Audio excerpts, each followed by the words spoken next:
Om Shanti. Good evening, good day, good morning, whatever time you're watching this. Welcome to Interview with a Raj Yogi. Our topic today is the power of awareness in spirituality.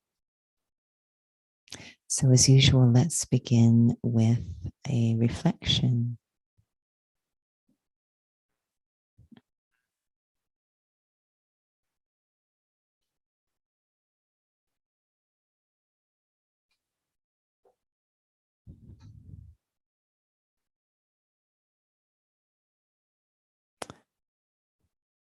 The power of taking moments in solitude is that I have an opportunity to see exactly how things work.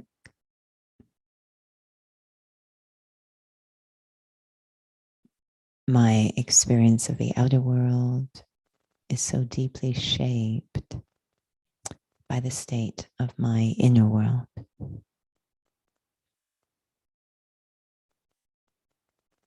And in some ways, my inner world is like a tree. There are all the branches, the thousands upon thousands of different thoughts I create during the days, each leaf, and the associated feelings. So many leaves, countless leaves every day. And each leaf is attached to a branch, many, many branches.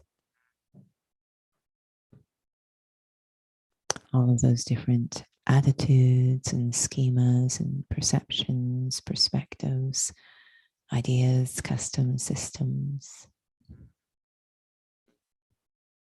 Some of them completely subconscious, but very much shaping how I think about what's going on outside.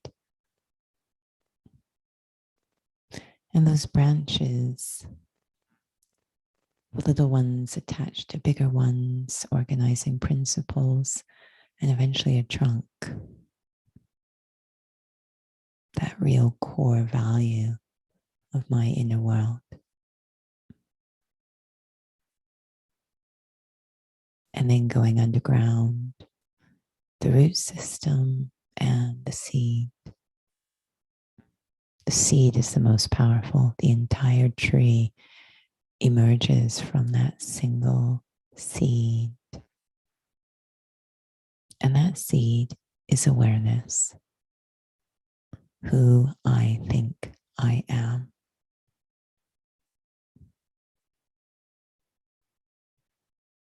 We have come to create a physical awareness of ourselves, adopted with all our heart. We think we are the body. And it's shaping my entire tree of thoughts, feelings, attitudes, everything. The power of that seed. Spirituality explores the power of a spiritual seed. To go deeply into the experience that I am a spiritual being, not the body, but the life inside, this point of life inside, making the body move. That's me. It's not that I have a soul. I am a soul, and I have a body. Very deep change of seed, just as changing from an apple seed to an orange seed will change the entire resulting tree.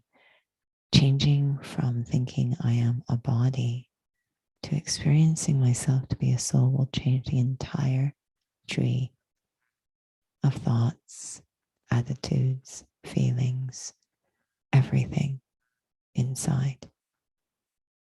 And that will change how I experience the outer world. Om Shanti.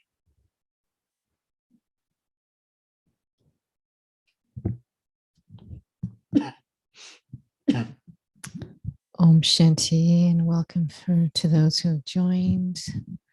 So we are starting a new series and slowly leading up to what spirituality and day-to-day life means. But I always want to start from some of the basic aspects of Raja Yoga. So with the reflection about awareness.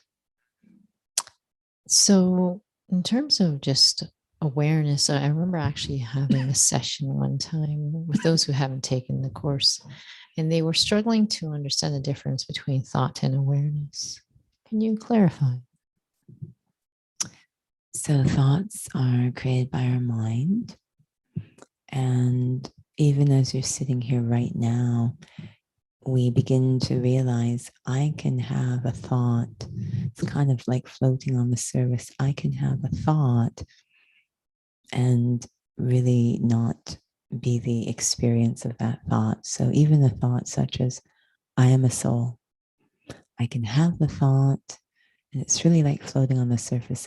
There's actually no change in my experience of myself. I still actually experience myself to be the body. I've just had the thought.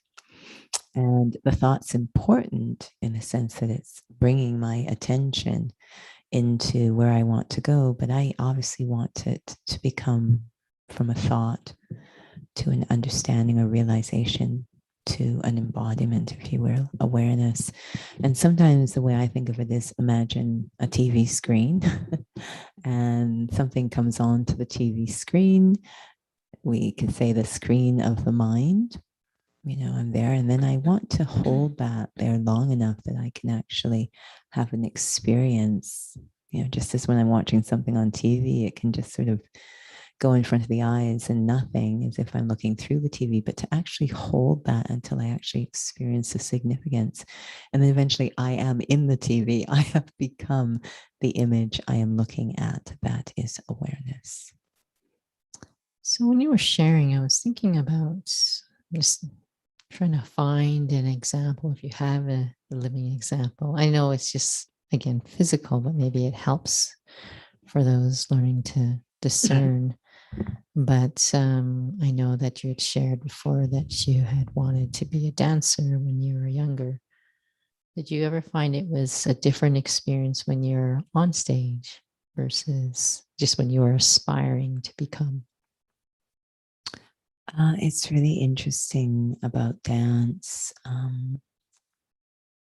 was definitely I don't know if I actually wanted to be a dancer. Maybe that was a bad example. No, it's not. But I wanted perhaps to do what my sibling was doing, and they were taking dance. So this is really, so the awareness that I am a sibling was actually what pulled me into dance. I found more and more, especially after coming to spirituality, I was more and more detached from the awareness of being a dancer. I have no doubt that this soul, me, has some scars of dance, especially when you come down to the underlying qualities, which are not necessarily distinct to dance. But people would look at me as a dancer, but I did not identify myself as a dancer. I happened to be dancing, but I did not have the awareness. I have met people who have the awareness that they are a dancer, and their feeling is they would die if they were not dancing. So, but I remember more and more realizing the conflict, if you will, I had experienced. I enjoy movement, don't get me wrong, I enjoy it, but I never quite could identify myself. I was waiting for awareness that really spoke to my heart. I think what I have found a powerful example is when I meet people who become mothers. Because before that physical being shows up, that says mom to them, they were just like me. They were not mothers, and they exhibited they thought about certain things and went on with their lives that were not mother things. And then suddenly, this context changes. There's a little person there calling them mother. They have accepted, not everyone does, but they've accepted the awareness of being a mother by virtue of the evidence in front of them. And I am shocked at the instant transformation. I really see the power of awareness. They themselves will talk about it, that they will say, I never had patience. I never had tolerance. But when I became a mom, that is, I accepted I became a mother. I went into this awareness, this identity. All of these qualities emerge.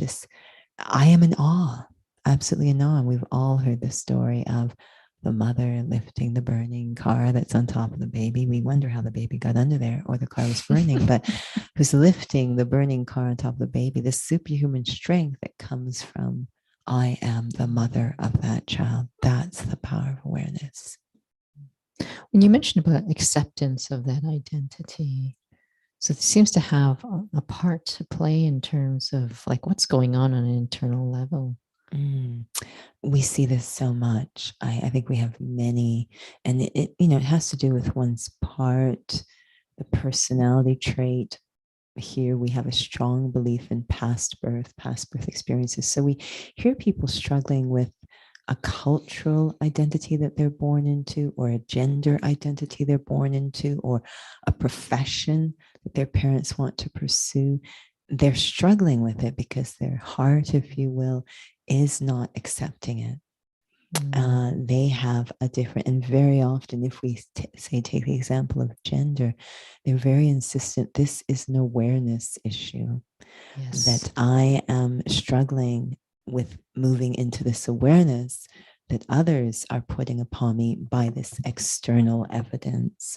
Internally, and I can very much, at the level of, say, race, I know that feeling. Souls will look at me, say, by the color of the skin, but internally, I am not connecting. And it's not a rejection. It's not a psychosis. It's literally many factors of the soul. It could be past birth. It could be deep sanskars. It could be a cry for spirituality, which goes beyond superficial features, which I think it was in my case. I was seeking identity that really spoke to who I am deep inside, not superficial. So I really was not connecting. And I was born into a household which didn't really push me to connect. It gave me the freedom to identify myself outside of the superficial. So it's a really fascinating conversation, awareness. And I think it creates compassion when we have the conversation. We can really understand what's going on. My heart goes out when, for example, that profession issue, both my parents are doctors. So there's the expectation. I will be, not for myself, but I hear others share, I will be a doctor too. And meanwhile, they really want to be a circus performer.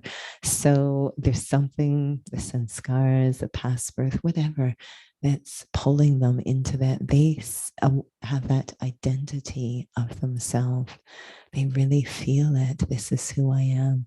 Spirituality looks at transcendent or timeless identity. And that's really important when it comes to the issue of self-respect. That is huge, to be able to have a very liberating understanding of myself in a second. Well, it is more than a second because we have these really deep habitual ideas. Yeah, I've been thinking a lot about liberation the last few days. I'm really enjoying, we call it the churning, but the reflection on liberation, because we very often think of liberation as moving away or avoiding or escaping or destroying something that is aversive to me. So if I find that I'm in a workplace and I want to become free, maybe I'll go away for the weekend. So I have 2 days of liberation, or I'll change jobs. So we always think of it as moving away. And sometimes we try to destroy that which we find a bondage. And we see a lot of that on the planet. But in spirituality, it's a wonderful experience of liberation. There's no moving away or destruction or avoidance. Actually, liberation means to unleash or to free the true self. The bondage is actually inside.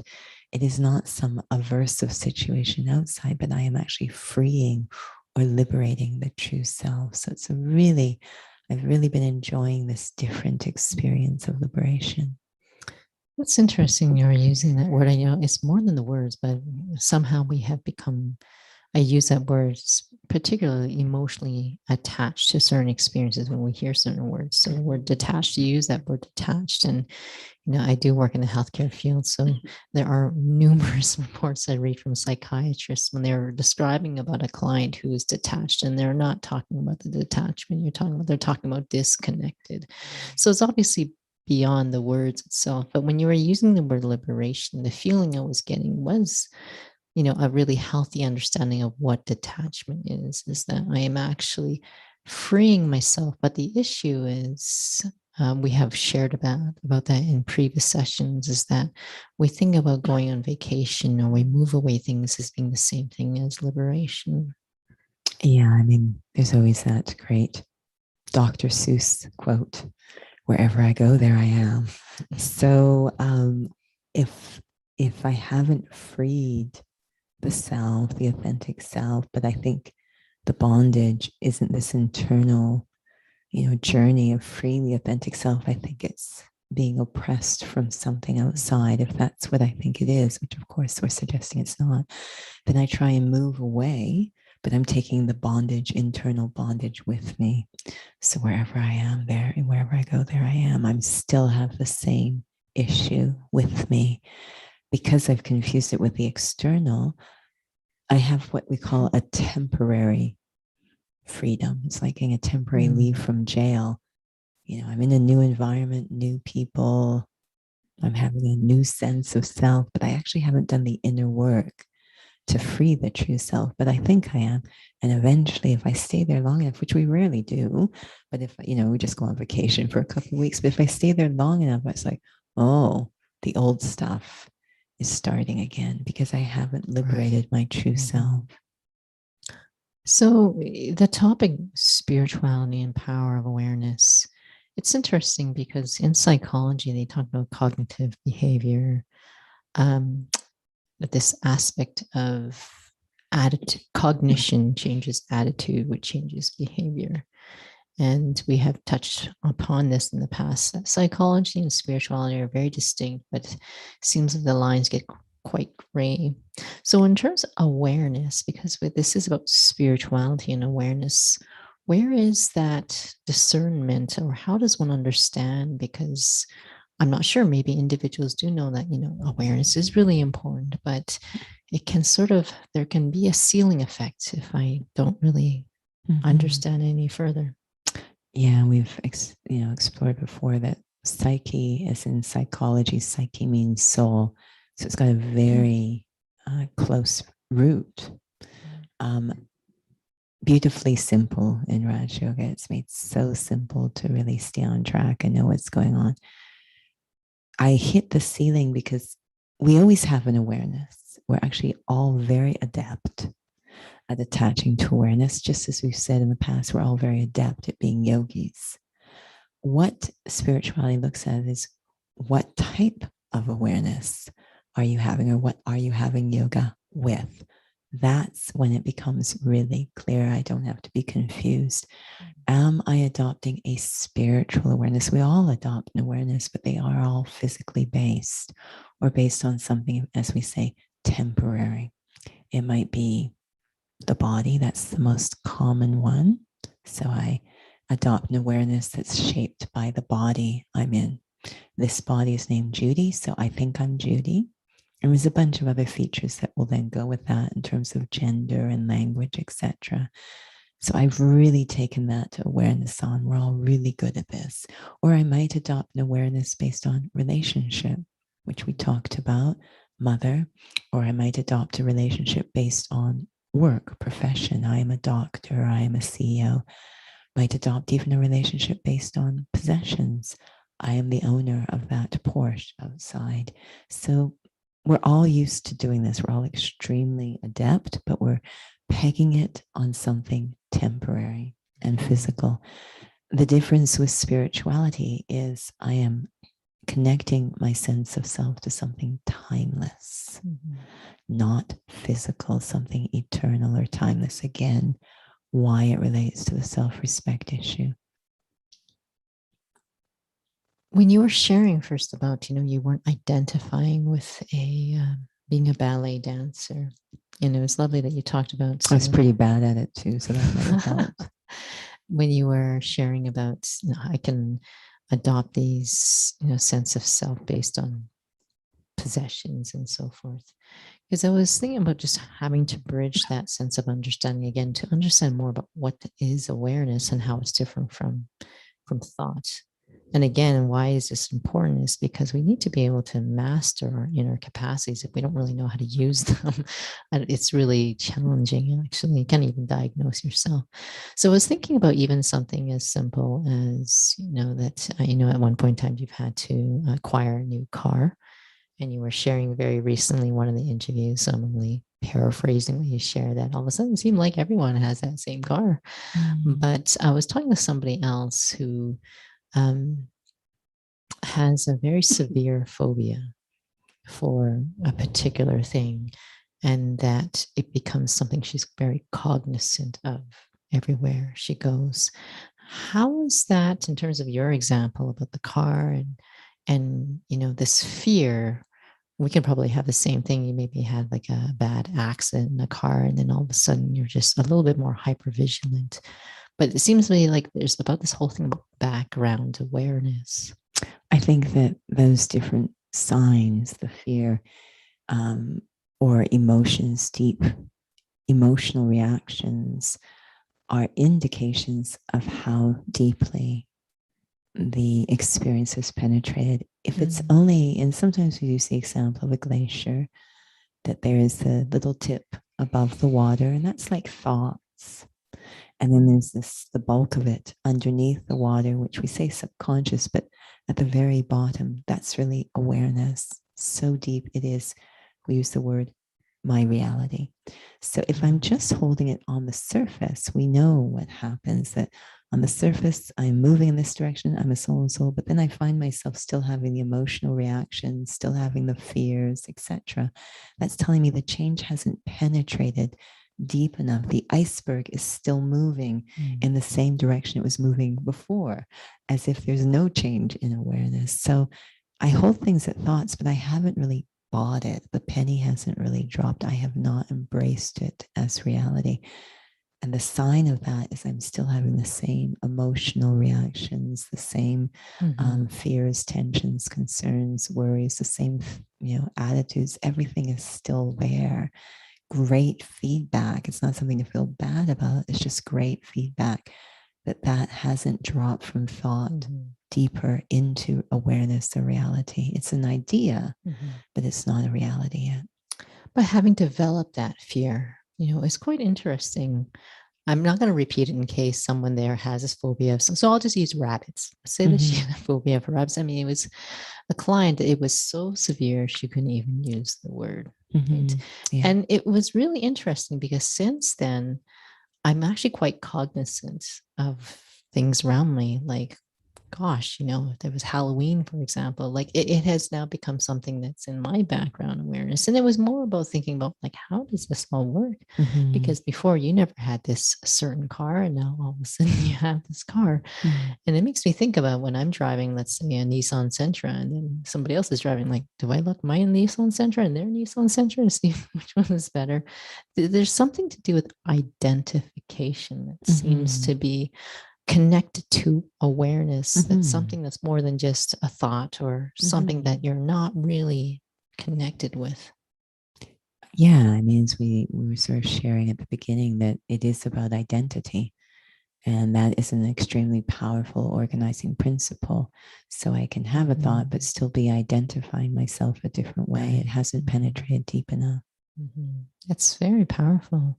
So when you were talking about spiritual awareness, And I know that I recall in our Raja Yoga courses, we always talk about spirituality is that which is invisible. Mhm. It's still thoughts, though.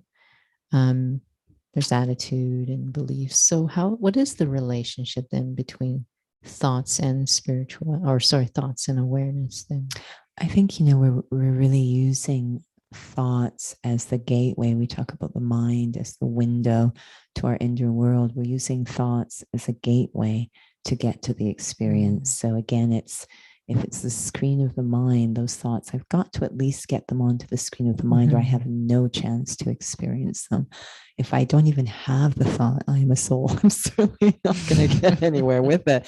So I need to have that information, that raw material to work with, so that I can digest it and realize it. So we call it meditation, reflecting on eternal truths, using the mind to generate those thoughts. What I need to pay attention to and be honest about, is it just staying on that level, or am I taking the time for it to become an experience? And one example that I find really interesting on this point that I experiment with, I don't know if it will make sense, but in physical fitness, there's a term we use: recruit the muscles or activate. And so someone might be doing an exercise, but they're kind of doing it without any intention, or we use the word awareness, no intention. So we'll say, can you activate this muscle? Can you activate? And it's an interesting experience internally when I can see the difference between recruiting or not recruiting a muscle, activating or not activating, because it reminds me a lot about this conversation of just a thought or becoming an actual reality.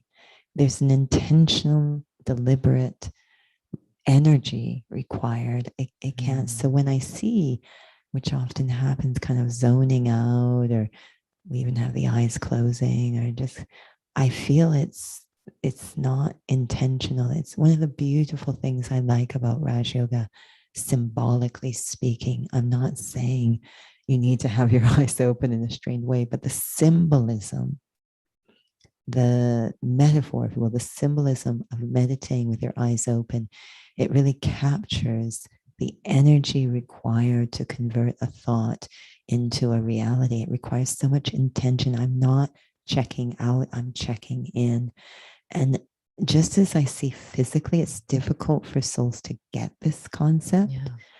It's super difficult to get this concept in spirituality, because we're dealing with invisible stuff. It's interesting when you were really mentioning about, like, there's a very clear intention that the energy that's needed. And I know you would use the example of fitness, and I've noticed, individuals, for example, who are doing Tai Chi as well, you're trying to have a certain form, you're trying to have a certain pace. There is a very clear level of concentration that's needed. Yeah, we were sort of amused the other day. We were talking about this one of the online retreats. We always try and have some movement sessions, and one of the spiritual students at our West Coast Retreat Center, she had done a lovely recording of Qigong, and her cueing was so fascinating to me, because I remember we use the term body awareness, and if you spend a lot of time in discipline of physical movement, then you get to sharpen body awareness. And I thought, I'm really having to really pay attention to be able to convert her cues into something practical, because her cues were so subtle. So one of my favorites was, so your eyes need to be relaxing. You should feel your eyes floating back towards your optic nerve. I don't even know what that And means. I'm thinking, what are people doing with that cue? I mean, it sounds lovely, but what practically is happening? That's what we're talking about. We use the term, subtle. we use the term pleasing the mind. It's a very romantic turn of phrase. Your eyes floating back to your optic nerve. But what exactly are you doing? That's what when we say body, I need body awareness to be able to convert that very romantic turn of phrase into something practical. just as I need spiritual awareness or a comfort in working with the non-physical, the invisible. It's still concrete. I'm still doing something. I need that capacity, that art, to be able to convert I am a soul into an actual experience. I know what to do. So that's what open-eyed represents to me. I am doing something. I'm not checking out. I'm converting these ideas, this spiritual knowledge, into something practical, an experience, something very concrete is going on. So if I can't even do it on the physical level, it's going to be very tricky to do it with the invisible on the spiritual level. So if I said, for example, right now, you know, activate your sacroiliac joint, SI joint. Sounds really special. What am I supposed to do? I mean, they're subtle, but they're still physical. Imagine doing something subtle that is non-physical. Now, when you mentioned about going into reality, and I know we are always using these physical examples, but if anything, it helps us to appreciate exactly what am I doing? Because there's a very big difference between visualizing, if it just takes me into a nice experience in my mind and with thoughts, imagination as well. But using the example of as athletes, I know you've used this in the past. That's one Olympian that you know, like what kind of thinking do they need to have? Awareness do they need to have to be able to actually be, to actually compete and be to one who actually wins? I assume they can't even have any thoughts of doubt. Yeah, there was a recent race. It was very interesting. It was a very long race, way I wouldn't even call it middle distance. It was a long distance, 10,000 meters. They're still within the track, so it's not marathon, but it's long. And there's a principle that it's a very strategic race. You would think it's just physical endurance, which it is, of course. I mean, they're going at such a clip, but it's a mental game, a huge mental game. I would say, that we watch these physical endeavors incredible. And I say, it's so spiritual what's going on there because the soul is willing the matter of the body to do really crazy stuff. So it's extremely spiritual to witness. And I remember watching this race. There was 3 racers at the front, literally on each other's shoulders. And there was one at the front, and then one right behind them, and another one right behind.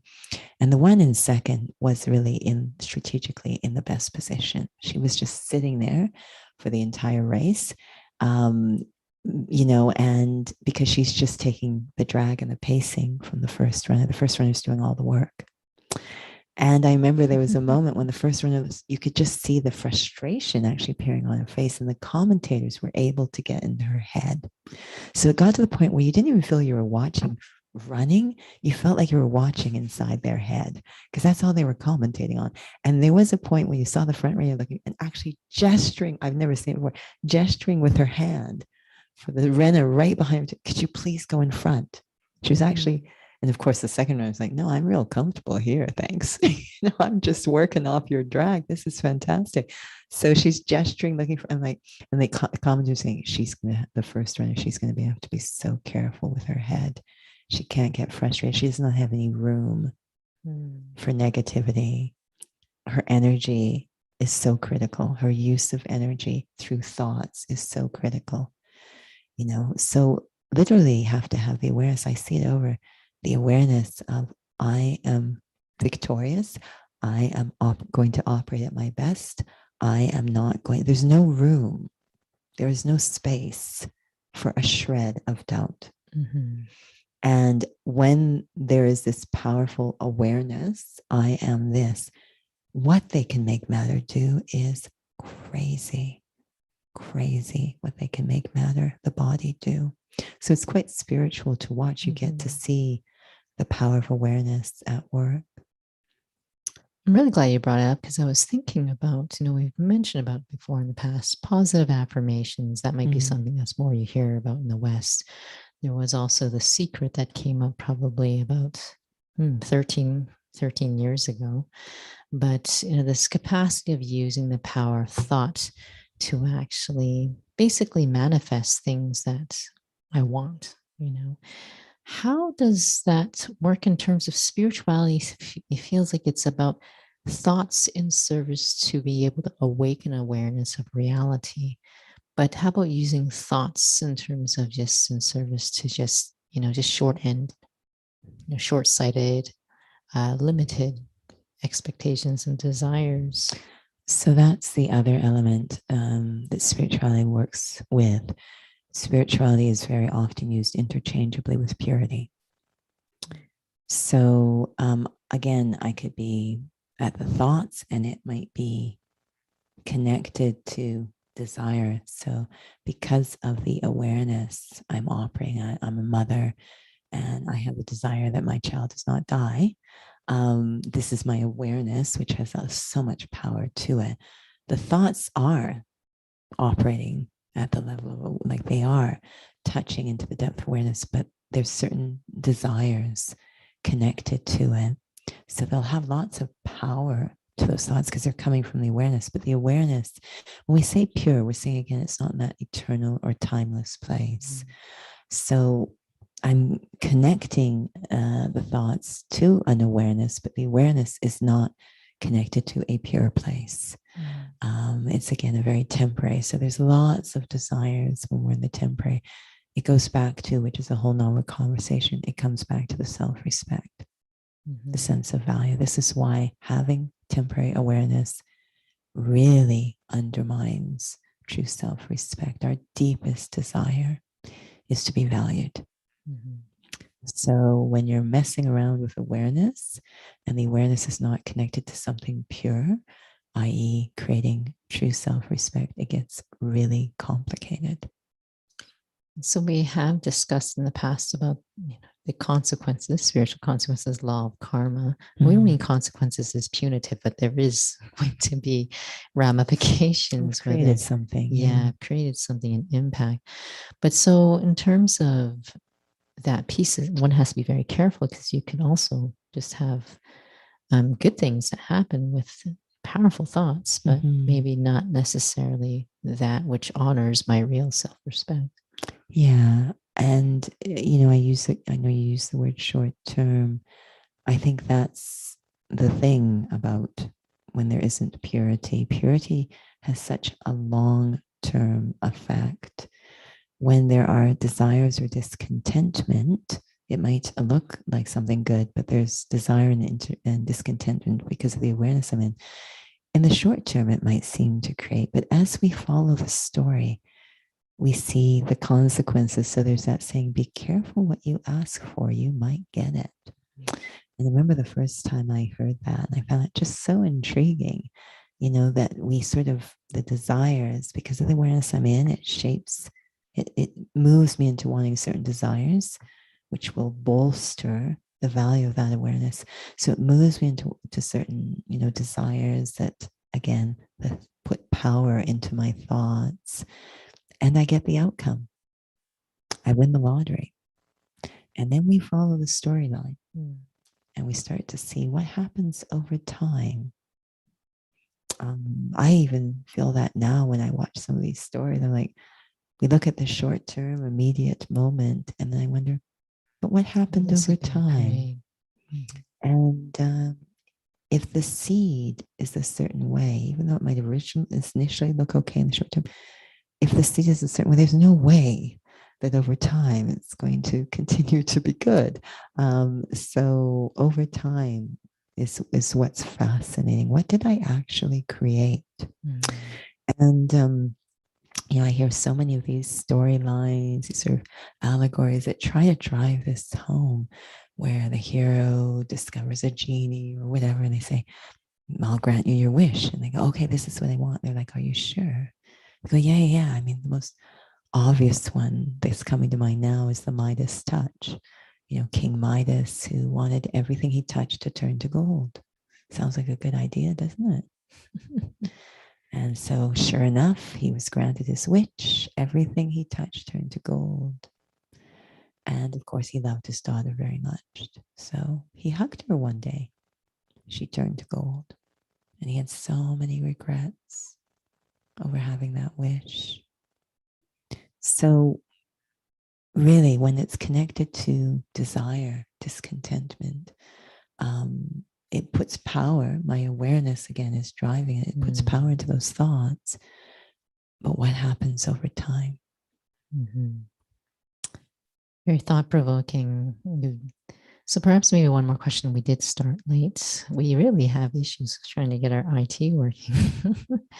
So for us to bridge into next week, actually, about this aspect of awareness and thoughts, it really helps to clarify. Thoughts, of course, are important, but are they in service to an awareness that is timeless, an awareness of myself that's eternal? Mm-hmm. I think, it's a bit of a recipe. The thoughts are really important. We often talk about the disinterest required to kind of water those thoughts. We often say watering things with love. So the word disinterest might sound funny. So to reassure you, what I'm saying is actually profound interest. That I no longer have interest in doing this. I'm very open or interested. I really want to know what it feels like to be a soul. I really am done with all the other stuff. I have disinterest. So this profound interest in the newness, deep love, really waters the seed, but it's going to need the soil of silence. Like I'm really going to, there's so many pieces. So thoughts are very important, right? I need that seed of thought, but it also needs the right context and setup around it to be able to take root and to flourish. So to kind of look at all the pieces that accompany the thought, honesty is huge. Yeah, lots of things to take into account. Well, thank you. We will continue with that next week as we go into this aspect of soul consciousness, because I think that's an interesting topic, because we can have perhaps some interesting ideas of what that means. So start with awareness is really thought provoking. So again, if you have questions, you're welcome to type in the chat box on Instagram or on YouTube.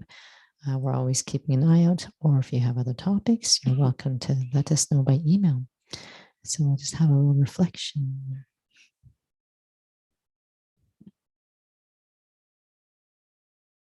So much depends on timing, the season, if you will, for gardening.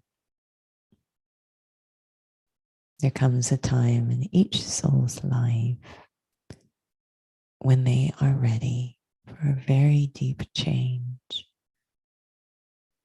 Sometimes that moment comes from a feeling, a restlessness within, and sometimes it's forced upon them. They're forced to change, to think differently. But either way, this moment in each one's story, when they're ready to plant a different seed, a different approach to life. And the seed is always awareness, not just thinking differently, having different attitudes. Different attitudes emerge from having a different awareness, a complete paradigm shift. And so I go inside and look in the mirror of my inner world. What identity have I embraced towards the self? Who am I? I just see what answers bubble up. I don't try to be clever.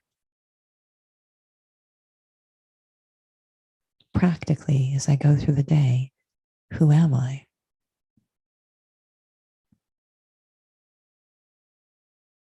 seeing when answers bubble up. Am I a human doing a series of activities? Am I a relationship? Am I the body? Am I achievements that I've framed and put on the wall? Who am I? Being very honest, not clever, honest. That's where my journey begins. Being clear with the self. What seed am I currently operating with? And what are the consequences of living through that seed?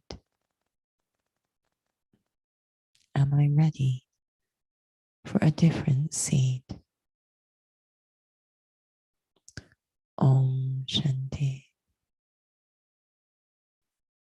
Om Shanti. Well, thank you for those who joined. And thank you, Gia. It's very thought provoking. I find it's always inspiring. It helps to deepen my study as well. So we're going to pass it back to you. Guess what? What are upcoming sessions?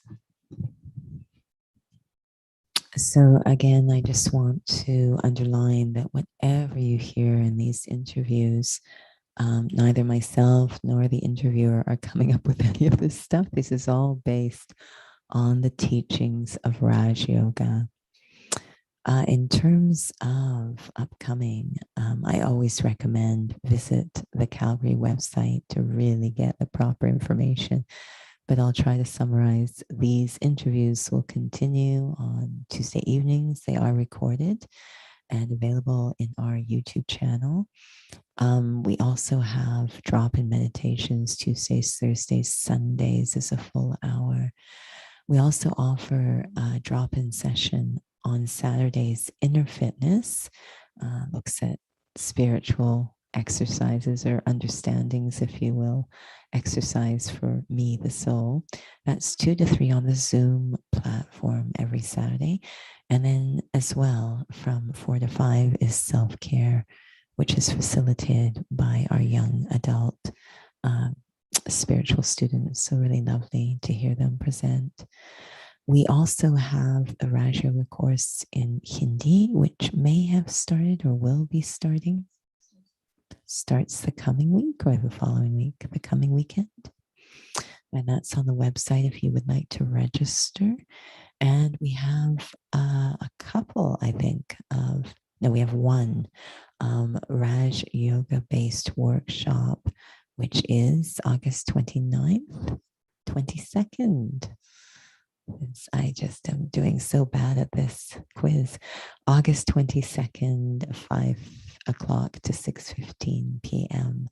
And that is on Zoom as well. But again, these are often recorded and available in our YouTube channel. So visit the website, drop us an email if you ever have any questions or comments.